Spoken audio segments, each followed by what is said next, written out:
चालू ट्युशन क्लासवर पहिल्या मजल्याचा स्लॅब कोसळला। नवी मुंबईतल्या कोपर खैरेने इथं एक धक्कादायक घटना घडली।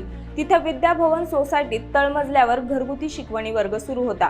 संध्याकाळी 5:15च्या सुमारास अचानक पहिल्या मजल्यावरच्या स्लॅबचा काही भाग थेट खाली कोसळला। या दुर्घटनेत वर्गात बसलेले विद्यार्थी आणि शिक्षिका सगळे ढिगाऱ्याखाली अडकले आणि ही घटना घडताच परिसरात मोठी खळबळ उडाली।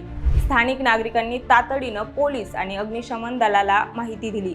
काही वेळातच अग्निशामक दलाचे जवान घटनास्थळी पोहोचले आणि बचाव कार्य सुरू केलं। जवानांनी मलबा हटवून 12 विद्यार्थी आणि एका शिक्षिकेला सुखरूप बाहेर काढलं। पण या दुर्घटनेत अनेक विद्यार्थी जखमी झाले असून दुर्दैवानं मनीष म्हसे या 14 वर्षीय विद्यार्थ्याचा उपचारादरम्यानच मृत्यू झाला। तसंच जखमींना उपचारासाठी रुग्णालयात दाखल करण्यात आले। माध्यमांद्वारे असंही सांगण्यात येते की ही इमारत 1988 साली बांधलेली आहे आणि त्या सोसायटीमध्ये एकूण 16 कुटुंब राहत होती। पण या घटनेनंतर सर्वांना सुरक्षित स्थळी हलवण्यात आलं। एका क्षणात घडलेल्या या दुर्घटनेमुळे परिसरात हळहळ व्यक्त केली जाते।